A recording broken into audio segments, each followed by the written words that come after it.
So in this video, I want to talk about the villains. Villains are going to also be entered in the assessments category, which is supposed to come out to about a 70% of the total grade. Now, in every topic, students will face these mandatory assessments. They might be content assessments, quizzes, reading quizzes, performance tasks, lab practicums, full response questions, a writing assignment. Um, these kinds of things are going to be worth multiple levels usually, right? So this basically this. They could be worth a fraction of a level too, but usually they're going to be worth more than one level.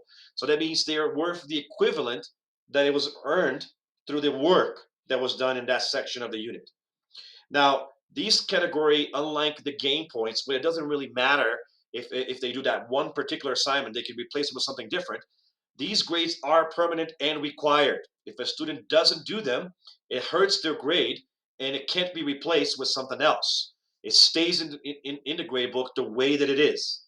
Um, but it can be typically not improved, but they sometimes I might give you a chance to retake it or do an alternative or additional villain to kind of average out the value of the villain that you didn't do well on. And again, remember, if you do a lot of extra levels, it won't matter that you have a bad villain grade because it can make up for or average out the value of those villains. So that the good strategy is to strengthen yourself with levels so that if you do badly on a villain, you don't have to worry about doing an additional one or trying to do a retake to get a second assignment in. So again, the grades are permanent in this category, but they can be averaged out on the value of the grade or improved in certain circumstances.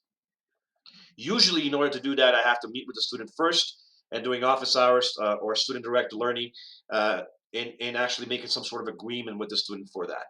But in general, as long as you have a good amount of levels, the villains don't necessarily hurt your grade as much. And there's always future opportunities to demonstrate mastery by either retaking or facing an additional villain or something like that. So that's think of small assessments when you think of a villain, which kind of makes sense. If you're playing a game, there will be like the ones that come out around the way and try to defeat you. But you got this. If you prepared, you don't have anything to worry about. I'll see you on the next video where we'll talk about quests.